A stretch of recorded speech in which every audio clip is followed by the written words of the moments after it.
All right, it should be working. Good morning. Thank you for joining us today. I'm really happy to kick off today's webinar by introducing two very inspiring women. First, we have Dr. Nicole Motteux.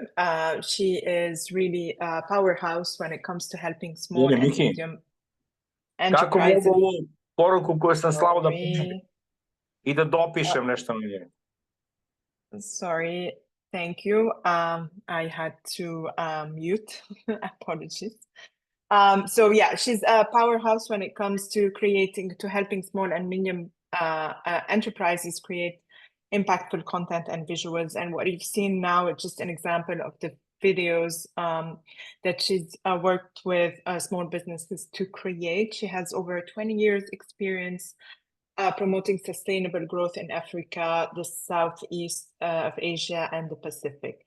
And we also have joining also with us is Martha. She's the founder of Kimco Coffee, a Ugandan social enterprise producing premium coffee with a strong focus on social impact. Now, there's a lot more I can tell you about these two women, but I think it's better that you hear from them and not from me this time. So I'm gonna give the floor to Nicole, and yeah, enjoy the session.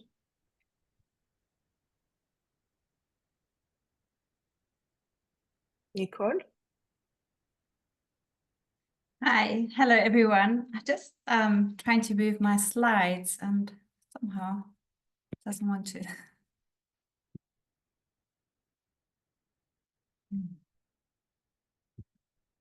There we go.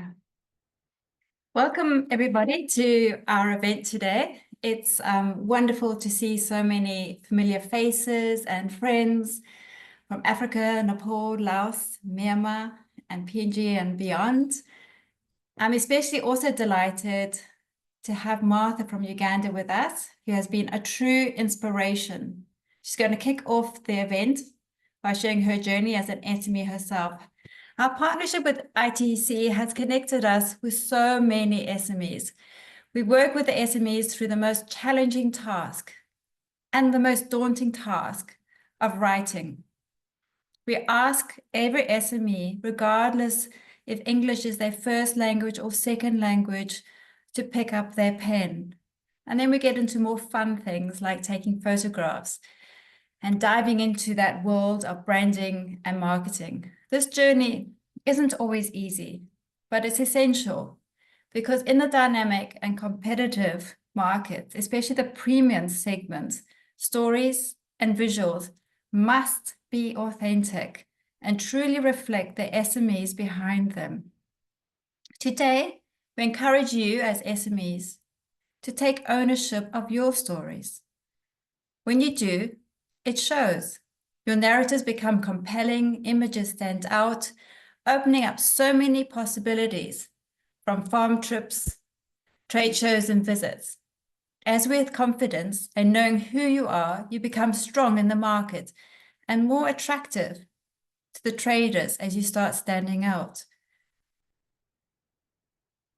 The trust we've built with SMEs is key because stories are personal. Even the photos need to be right and sometimes readjusted, asking SMEs to reshoot. This means being honest, rectifying and trying again. What drives us is knowing that behind every SME, there are farmers, families, children, and the environment. Some SMEs work with up to 16,000 farmers, while others have fewer, but each plays their own crucial role in increasing their livelihoods. By improving market access, SMEs are able to bring better incomes, health, and security to these communities, especially the premium markets who are looking for that value added.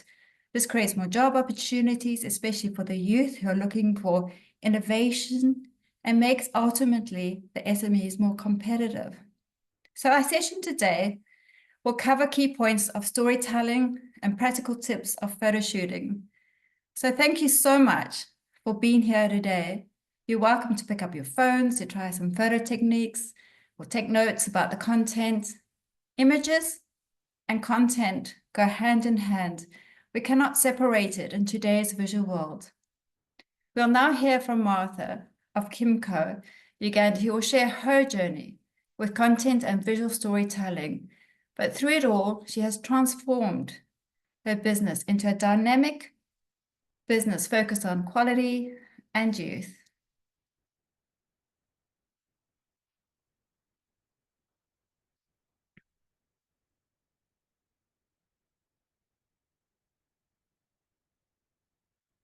Martha, you're on mute.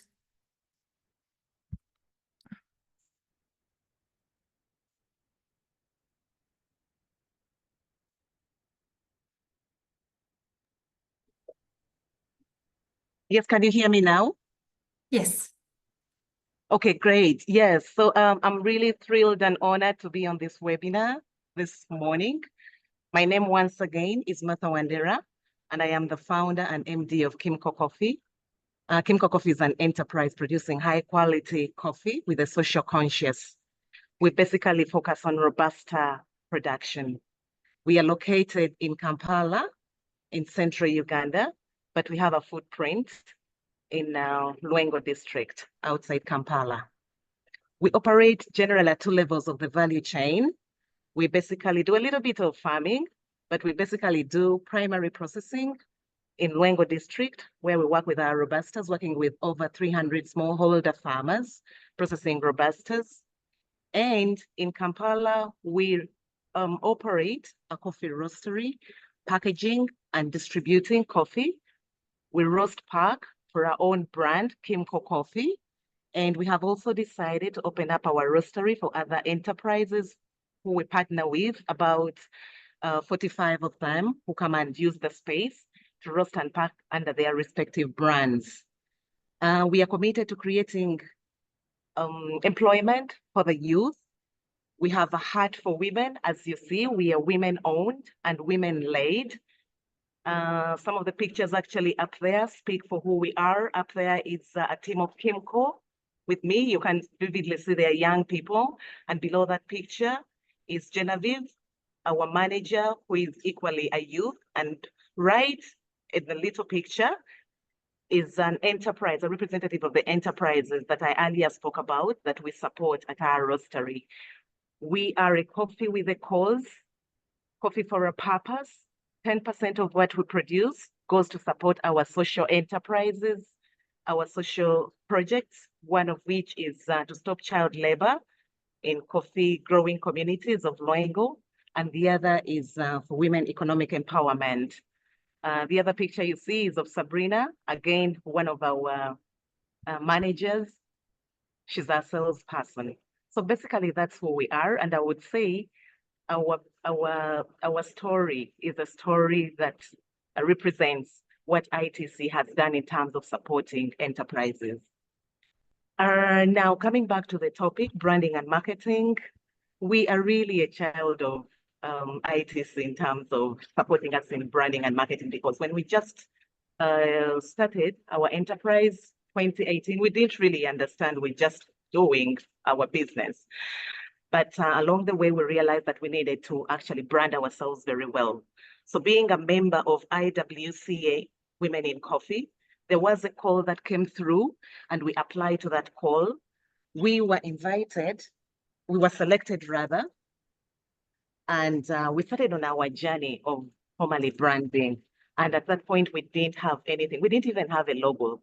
So we started to put all our information together in one place, thinking about who we were and what we wanted to do in terms of our product and the services. And more importantly, thinking about who we wanted to target, our target market, and our values.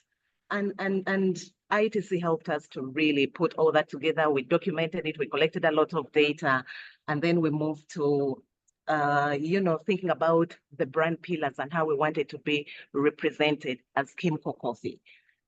So we thought about all those characteristics that would represent us in terms of brand positioning and our image, and we started to create materials. So we created our logo, as you see in one of the pictures. I don't know whether it is vivid in the top picture. We created our logo from the conversations and the stories that we were having with the ITC person who was helping us. And we came up with that beautiful logo that we see that we use up to now, you know, that represent who we are. I mean, we are a place of peace where women will come and thrive, where enterprises and youth will come and get supported. And that's who we are. And we're very, very proud of that logo.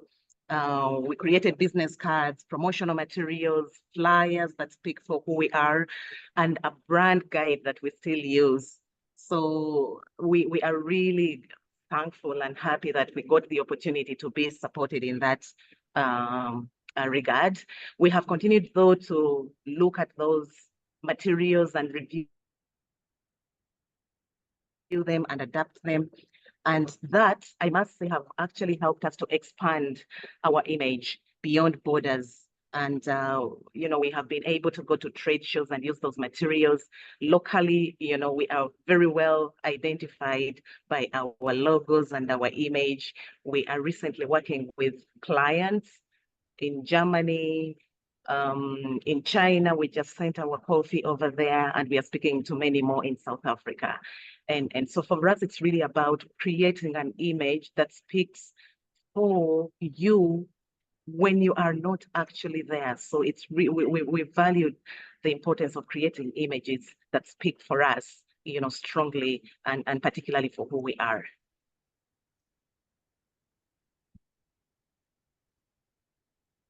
Hey, Nicole. Yeah, again, I'm just going to change the slide. Thank you. Next.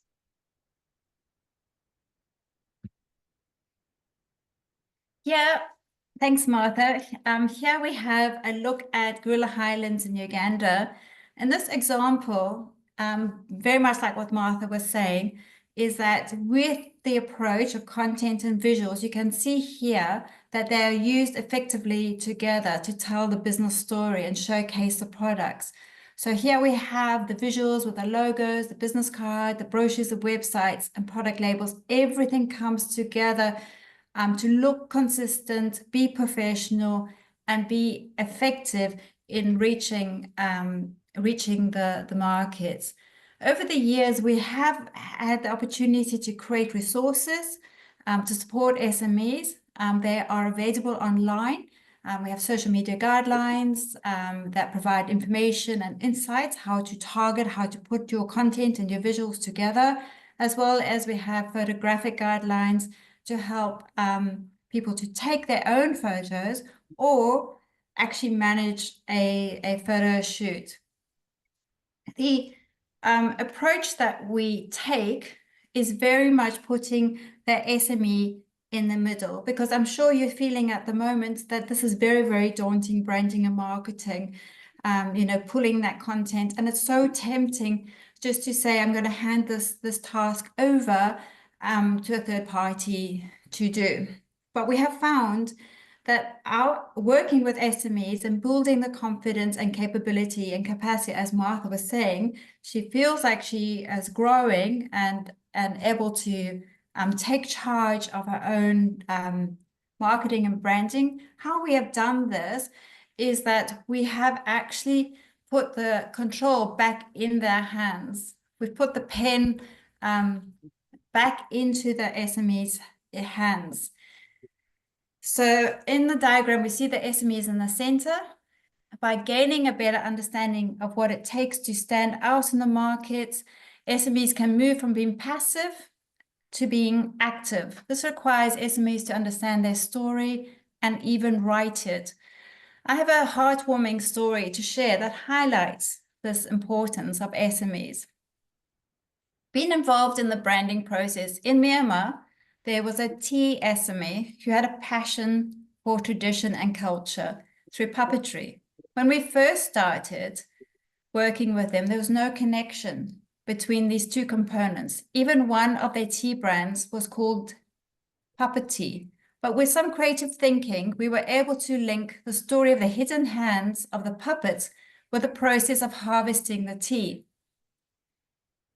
Just as in the puppet show, where we often don't see who works behind the scenes. There are the unseen hands in the team-making process. The result was a beautiful story that captured the essence of the brand and connected the love of puppetry with their tea. Without the SME's involvement in the center, this amazing story would have gone untold, and their tea would have been no different from any tea. The story made it different.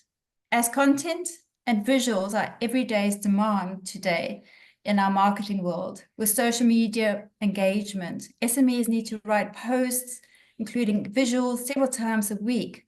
With these skills, they can do it effectively. When SMEs have higher engagement, they not only feel good, but also have the information and the content to respond to it and making them more resilient in the market. When we look at research, it builds on what we are saying here. It's clear that in today's market, there's a demand for great products, but also there's a demand for products that have creativity as well as purpose. The real success comes from creating emotional connections with your customers through stories that touch, thrill, or amuse, as outlined in the quote from McKinsey. And this is where content and visuals work their magic, because people will see your brand as more just than a product. They will see it as something they believe in. Using data also helps trust with clients. For example, when a customer sees data, they're more likely to say, I know, instead of I think. So here we have Kimberly, who stresses how data is crucial for unlocking the potential of creative ideas and making content more believable. She warns that without data, even great ideas might not be accepted by customers. They need proof. SMEs can use visuals to show their data as well, like showing how many people benefited from a clean water project. Looking on the right-hand side of the slide, it shows from McKinsey's research that those that combine creativity and data together, they have the highest growth in the market. They are 10%. Where those are the idlers who do nothing, they have the lowest growth. And those are the isolators who do not integrate the data and creativity. Their growth is less effective. When it comes to branding, content, and visuals, it needs to be purposeful. So who is it for? What is the market looking for? It needs to be relatable to B2B or B2C or whoever your customer is. So just looking at the B2B customer, what are they looking for in their content and your visuals? Well, they're looking for quality, they're looking for volume, origin, and unique stories. That is essential. As a user's information to the B2B uses information to differentiate their products when they're onward sell it. So it's important for them to have the content as well as the visuals. Looking at your B2C customers, they're looking more at the sort of more softer side, where they're looking for taste, culture, sustainability, as well as sort of social impact. So here it gives a bit of a guide of what content and what visuals. So you're not going out randomly trying to snap away. Again, all of you most probably operating in very, very different environments. So you may be saying, oh, it doesn't work for me. So we can actually broadly break up the market into 3 main market segments. So we have, it's very broad. We have, of course, the population-led, that's Africa and Central America markets, the premium like US or Australia, for example, or income-led markets, which is Asia and East Europe. So basically what it says that how you take your content and how you take your visuals, for example, in the Australian market may not work as in the Tanzanian or Ugandan market. In Australia, customers may prefer more a refined and smoother look, whereas in Tanzania and Uganda, the population is vibrant and lively, and they might enjoy a more bright color and energetic style. These are very, very broad categories, so you still have to customize your content and your visuals to your actual audience, be it, you know, looking at the age, the income brackets, their aspirations behind. You need to use the right content, the right visuals to communicate your messages. So whether it is B2B or B2C, to grab their attention and to be memorable. So where do you start if you're looking at sort of more agricultural or baskets, or, you know, that sort of level? Well, the market is very, very interested to find out where the product comes from. So here, your visuals and your content can capture the landscapes, the farms, and the history. And then next, they're really interested in who grew it, sharing the stories of the people behind the products, their experiences, their dreams, their values. This all creates a lovely connection between the audience. Then capturing your product, talking about your actual product, the varieties, the qualities, going into the production and the processing methods. Are you GAP processed? Have you got HACCP? What's your energy and what's your waste like? All of that is part of your sort of production side, and you can snap the photos to show it too. Impact is very, very important these days. How you're making a difference, be it supporting schools like Martha's, going against child labor and providing a very youthful environment in her roastery. More and more important is your carbon and biodiversity footprints. We are starting to see this a lot coming up with our SMEs. They are starting to, you know, look at their machinery to make sure that it is energy efficient, water efficient, as well as reducing deforestation, because our customer is getting more and more conscious about these issues. Of course, customers too are also concerned about their health. So anything that you can show and write about their health is incredibly important. Ensuring your products are fresh, healthy, all of these sort of words, images that can show that, you know, cutting up a beautiful orange in half, and it can show the beautiful goodness, or herbal tea.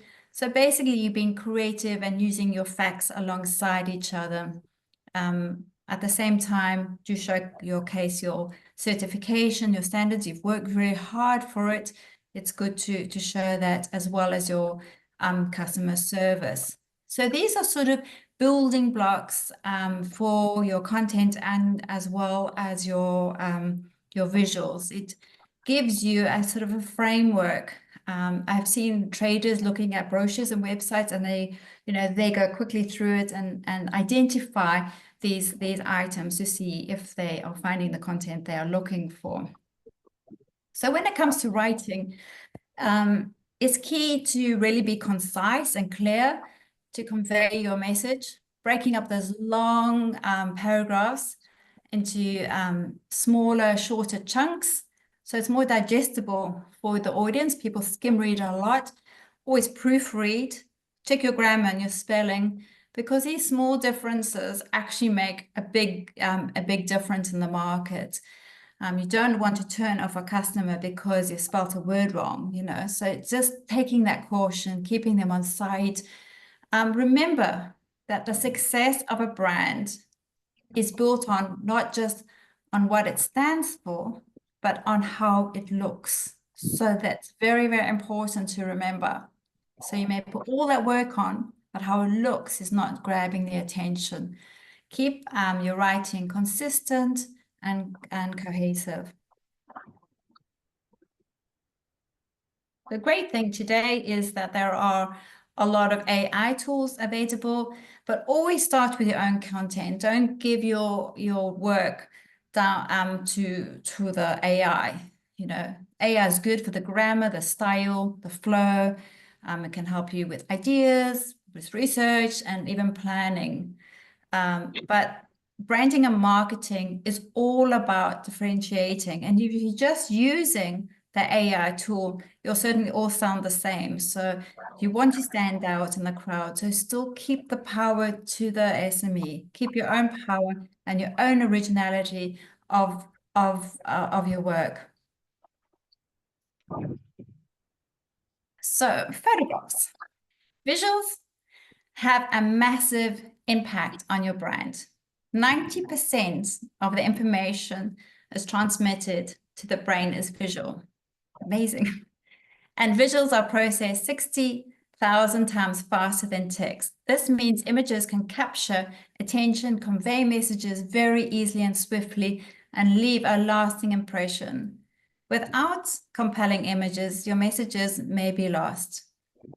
Now, Martha was going to share her journey with photography. Yes, thank you again. I must admit that before I actually had an opportunity to go through a training of photography, I think I just took it for granted that, you know, it was any picture that could be posted. But after this class, I have realized that I've actually realized the importance of these visuals and how they can actually communicate on your behalf. So therefore, the importance of making sure that they are correctly taken and in the right context. The picture, for instance, that you see up there, somebody may think it's just water, but for us, it's actually giving, you know, context of where we operate. Our robustas are grown in the Lake Victoria shores basin, and that is actually a picture of Lake Victoria, therefore giving context of where our product comes from. And that is something that I actually learned through my photography class. The other thing that actually stands out that I think I am seriously considering and keeping a tab on is the importance of myself as a business owner to actually participate and maybe even take the lead in taking the pictures if I am able, if I'm not able, in actually determining what kind of pictures are taken, or if I'm not even able to do that, at least to be able to select the kind of pictures that are actually put out to portray our image. Because I am not going to be on the socials, you know, to tell my story. It is these visuals that are telling my story about our product. And so the importance, therefore, of me as a business owner, just like the rest of the team, to make sure that we are all involved and appreciating the importance of these visuals that actually capture a lot of attention and which are a real power to bringing us the clients that we all desire as business people. So for me, visuals tend to actually increase the value of our product. I mean, and I've seen this because most of the clients that I'm actually dealing with lately, especially when we started to take the photography and visuals very, very keenly, are clients who have seen our visuals mainly on Instagram, because we are quite active on Instagram. They've seen our visuals on Instagram, they've seen our visuals out there, our banners out there, and they'll call and say, oh, we saw your pictures. Where are you located? Would like to come and have a talk to you, would like you to send us coffee. So that's how important for me I have really found pictures or photographs or visuals, for that matter, very, very important to our branding. Thank you so much, Martha. Next. Just admitting. What is photography? As Ansel Adams, the famous photographer, said, you don't take a photograph, you make it. Photograph isn't just about taking pictures, it's about telling a story. Today we have photos on the go. People sort of drag their phones out as they're walking and take a photo, you know, as they're walking and talking. But brand photography needs more thought. Just a few simple tips here can make a difference. Here I'm going to focus on how to take photos. We often find ourselves multitasking, quickly snapping photos while doing things, but this is not how you make a photograph. So let's go back to Ansel Adams' approach and make photographs, not just take them. Before you take a photograph, it sounds a bit strange, but let everyone know what you want to do and ask them for a few quiet moments, no interruptions, even add it to your schedule when you're visiting your farms or your factories. This way you're not rushed or hurried up. It sounds crazy, but it stops us from taking photos while walking and talking or capturing videos that end up to be absolutely useless. Why does this help? You can take your time, check what you're about to photograph and where to stand. For example, one of the SMEs I was working with in Rwanda, he made a special trip out to the coffee wash station and he took some great photos, but some were completely ruined because the photograph on one side was a toilet block, on the other side was a pole, but inside in the middle there was a beautiful field, but the photo was useless. So a couple steps forward would have made it a perfect shot. So here's the process. Stop, look, reframe, check, and move, and retake. If you're photographing people, so I'm just trying to miss someone. If you take photographing people, and this time you're not multitasking, you have time to fully engage with the people and tell them what you're trying to do, and so that you can capture the story that's in your mind.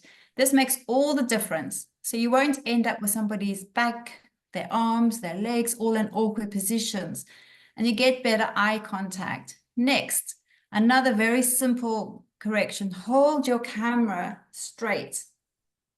When you are pausing, you're more, you have a better grip and you're holding it very, very straight and very purposeful.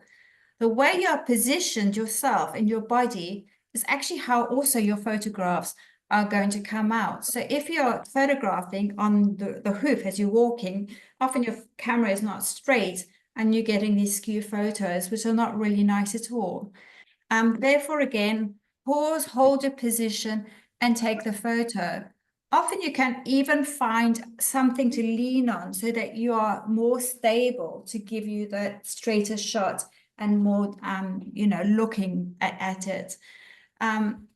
Use your natural light. We do know about light in the middle of the day. It is so blown out there, but often when you're going out to the farms, it's in the middle of the day and you're still trying to take those photographs, the sky is completely washed out. So try and get there earlier or be there in the sort of later afternoon. Do your inside shots in the middle of the day when it's hot and your outside shots when it's cooler. So avoid that hot, blaring sun. Again, let's go back to Ansel Adams and make your photo. Here, you may be thinking about composition. Do this by considering first what you want to capture. Don't just be random. Think about it ahead. How can you make it more interesting? It is really, really like a storybook. When you look at the visuals in a storybook, they must be appealing and engaging. So always check before you take that photograph, is what exactly are you capturing? Is it exactly what you want?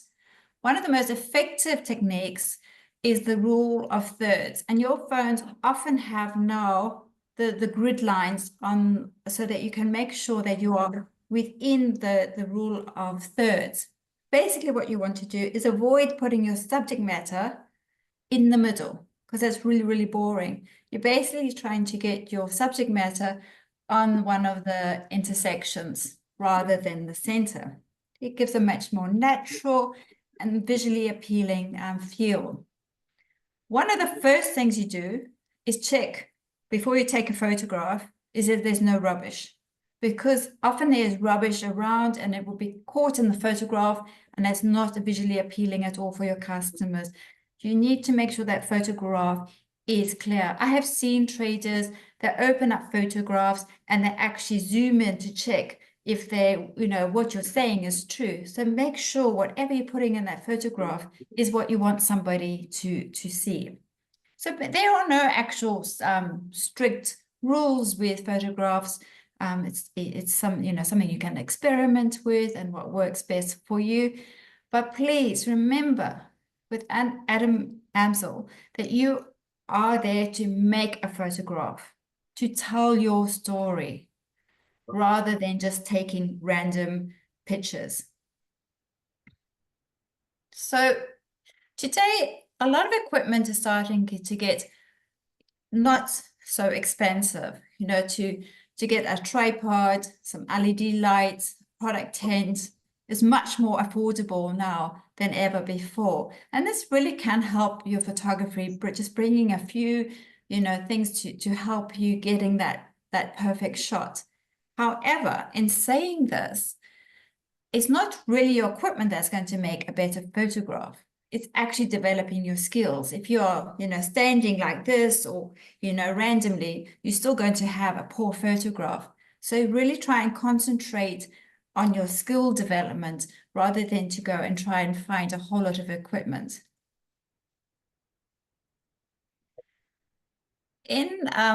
With SMEs and in the way you're working, you have so many things, different things that you need to take photographs of. You must probably have a factory, you have a shop, you have a farm. This means you're covering a variety of different styles. Each style has a unique way of taking those photos. This also makes your work and the photo and content much more interesting because you have great variety out there, but each style does need a different technique. So firstly, we have here the action photography. This is a style that really is capturing some movement and activity. It's really perfect for showing that real life action with SMEs, behind the scenes, the production, the harvesting, the processing, the handling, all of that customer interaction. It's very much action photography. It gives the customer that chance really to see what you are doing, the dedication of your staff behind the products or the farmers. Then we have the aerial photography. This is a very powerful tool and becoming more and more common, of course, with the drone. So it's a bird eye view that shows the entire operation, offering that sort of broader perspective of the whole of your farm, your operations. So they are fantastic photographs to have.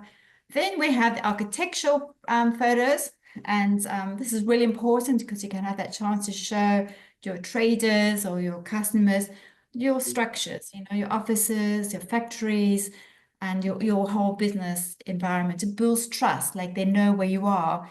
So a lot of today, the customers want a relationship, so it helps them know and locate you. Then we have event photography. This could be trainings, this could be competitions or corporate events. This style showcases an SME as in a sort of involvement state, with community involvement. It helps to show that you are out there, you're vibrant, and you have a positive reputation as a company. And landscapes, these are beautiful photographs, the beauty of the nature, the outdoors, those surroundings. You really, really want to immerse your customers into that scenery, transporting them to the setting.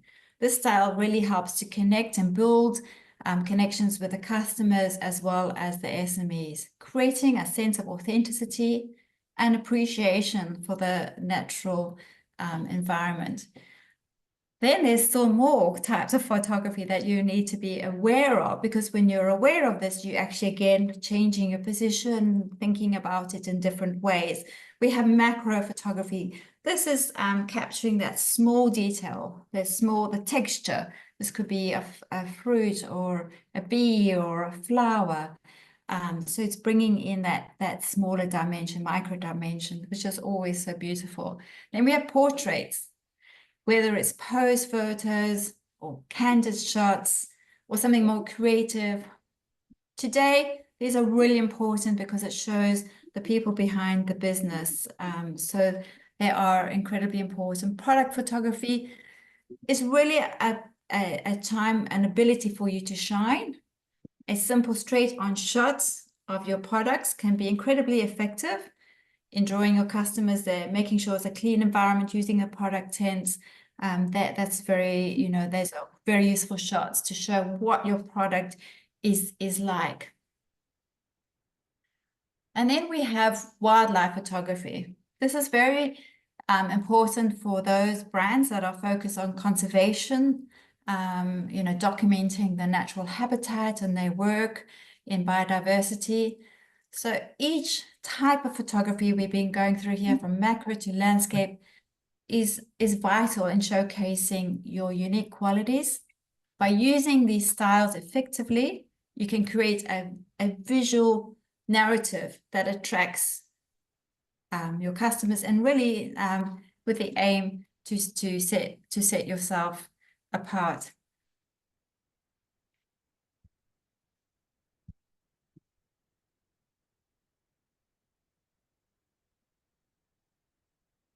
Landscapes are very powerful, but to truly capture them, you really need to be prepared.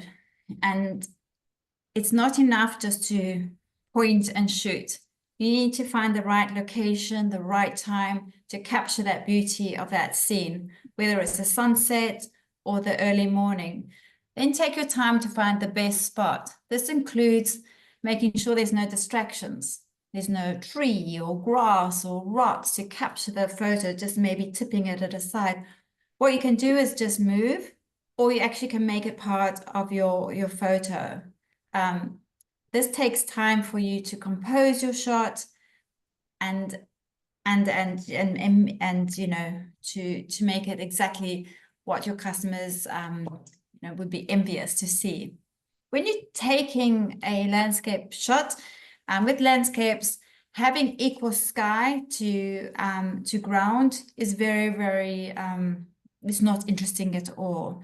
So basically what you're doing is that you're splitting it into 1/3 and 2/3. Either it can be 1/3 sky and 2/3 down, or the other way around. So in this photograph, because the sky was quite blown out, so that meant that the landscape became more the focus. But if those clouds were beautiful and the sky was bright and blue, the photograph could have been the other way around to get more sky than the waterfall itself. When you're also taking landscapes, it's quite useful to use a tripod or a monopod so that your camera is steady. This is important, and especially in your low light, and it's really hard also when you're taking landscapes to make sure that your camera is actually straight. You really want your horizon to be straight. With good composition and an eye for detail, you can make those magical landscape photos that you really want to bring out the emotion and the stories from your, you know, the tall mountains that may be surrounding you, to the forest, to the river valleys, rolling fields. So each landscape gives a photographer a unique challenge, but taking your time and looking at it, knowing the best time, knowing the best spots, you have that special ability to go and tell that story.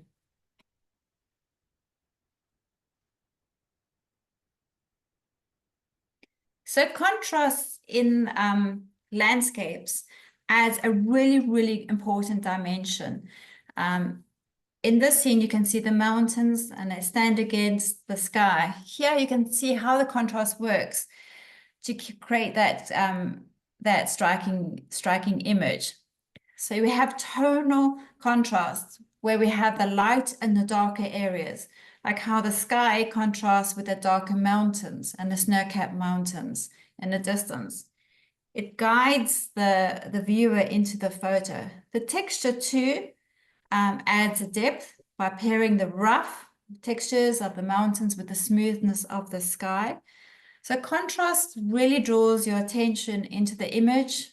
It creates a depth, makes the scene feel more like third dimensional. and conveys a mood, showing, dramatic energy, or can show some calmness. So contrast can be used in many of the photographs. Another important thing in part of photography is lines. They guide the viewer's eye and help set the mood of the image. In this photograph, you can see how the image is more interesting because of the lines. First, we have the road. The road is diagonal, leads, making you feel like you're sort of traveling in that landscape. It adds movement and direction. Next, you notice the mountains. The lines of the mountains also are diagonal angle, which adds that depth and draws the eyes to the peaks. Then finally, we have the clouds. The two are a line, but there are a more horizontal line, which sort of balances and calms the image down. So always when you're taking photographs, lines are useful. They're pathways, trees, avenues, buildings. The lines are very good way of enhancing your photographs. Also, incorporating people into your landscape photos, it adds that human dimension, it tells a story, and it makes it more personable. Farm buildings, as we talked earlier, are important. It adds it invites really your traders or your buyers to your farm. They can see your infrastructure, they can see your quality, the volumes, and here you can also juxtapose old elements and new elements together within the photographs.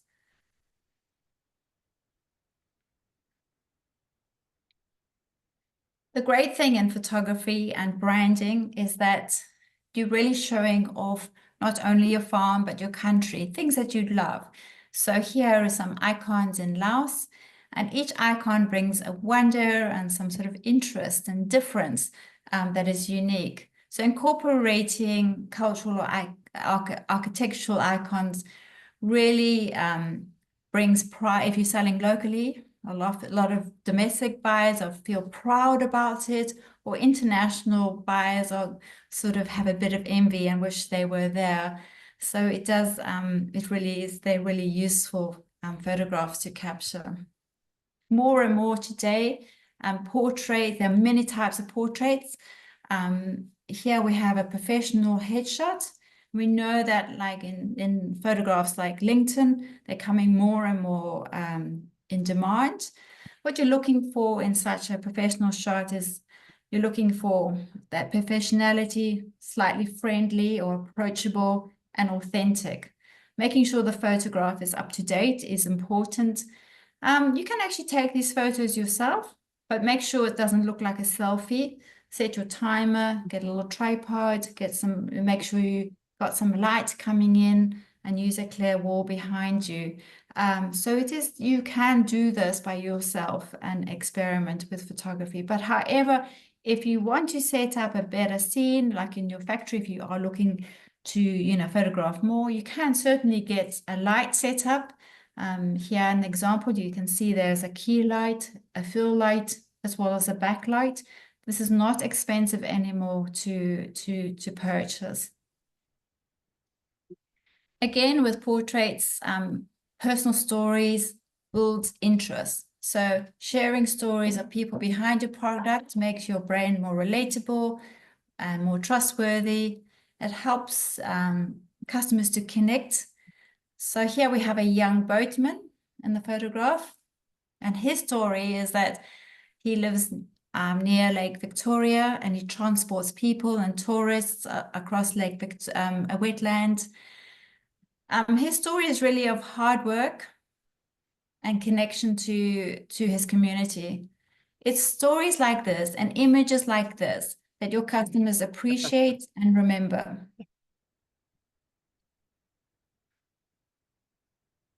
I might actually stop here as there may be some questions. Would that be a good time to stop? I was going to suggest in a minute, but I think this is actually a good stopping point within the presentation. Nicole, what I'm going to do, I know you still have some material. So what I'm going to do is that while people, if they have questions, they can ask them. And as I mentioned, I'm going to run a small poll. So everybody, you would see a pop-up come on your Zoom screen. It's just a short survey, like 6 questions to get feedback on this webinar and be able to hear from you what you liked and what you'd like to see more. So please complete it. And in the meantime, you can ask Nicole questions. And we will be uploading the recording as well to the event page. You should be able to see the poll at this moment. Yeah. Any questions for Nicole? Specific requests? I don't know. Picture feedback, tools recommendation. I know this is usually quite a question that comes a lot.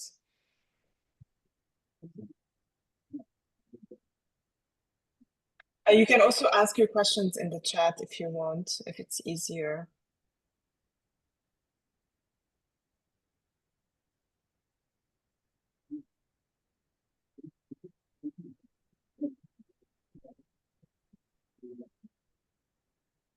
All right.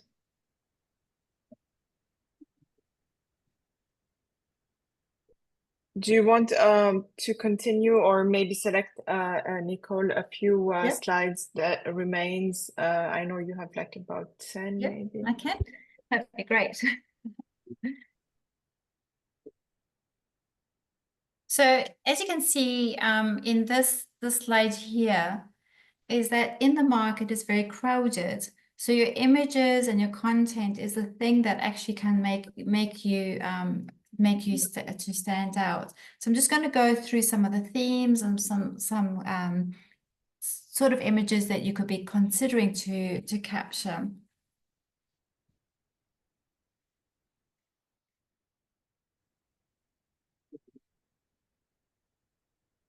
Many of you work hard beyond your businesses, engaging in efforts that truly make a difference. So we have some actions here that are valuable and need to be highlighted. And this could be job creation, improving water, education, healthcare. These are you know, what you're putting effort in. So certainly try and capture it.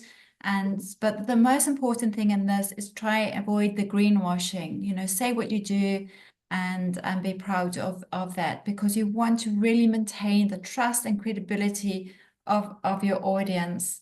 Some examples here, we have some good agricultural practice, photographs taken in Zimbabwe with youth teaching farmers, Madagascar, access to water, and in Uganda, an SME working with schools as well as with medical healthcare. So these are just some examples of some of the impact photos you can be considering. It's good to get a photo bank because you always need photos behind you.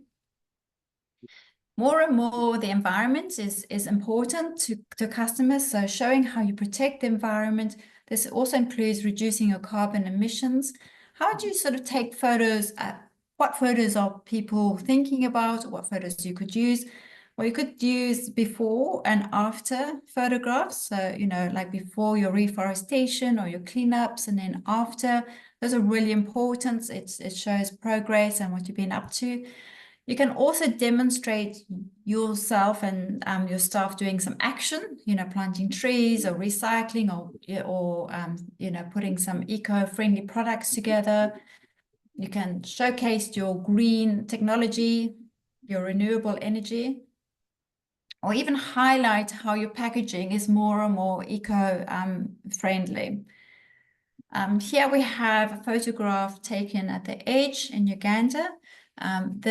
For the edge, it's very important that biodiversity as well as the wetlands. So you can capture this, you know, these natural shots of bird life showing that, you know, it really draws and reassures the customers that you also care about the environment and there's commitment to sustainability. Nicole, And sorry to interrupt you. We have 2 questions in the chat. I thought it would be more interesting to answer specific questions. So Simon is asking, can an original photograph be improved by editing? yes, so yeah, certainly my advice is take a good photograph first. That is your aim. Especially in today's world, everyone is looking for authentic. So if over-edited photograph, you know, starts to put doubt already into our customers' minds. But certainly, you know, a light crop, you know, refocusing it, straightening it, doing that sort of manicuring on the side. But if the sky is sort of pale like here, that's what it is. You know, I think if you're starting to overexposed, people are actually starting to wonder, what else are you hiding? So, you know, the main thing is get a good photograph and then, you know, then do some slight editing, but not over editing. There's also another question from Justine. I was asking, how can you apply these photograph tips to marketing and sales servicing companies? I noticed that the presentation was dominantly focused on agriculture. So how can a PR firm apply these tips? I guess an agency or anyone, basically, third-party person you're working with. For services, and we do also been photographing for services. This can be export companies, companies that, so whatever that company is doing, you can do like a storyboard and work out what are your key areas of service, and those become the photographs that you need to be able to capture to show that what you know what you are doing. So basically the photographs is giving that context, as well as maybe you want to show the, you know, where you're situated or some success stories about the impact. It's, you know, so certainly it is relatable. You can take the same concepts across. Okay, thank you.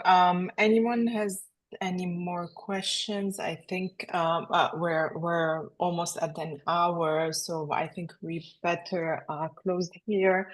Again, yeah, maybe let's cover this slide as well. I think this is really interesting, Nicole, if you're up for it. Thank you everyone who's still with us today. But yeah, let's cover this one, and then we can close the session.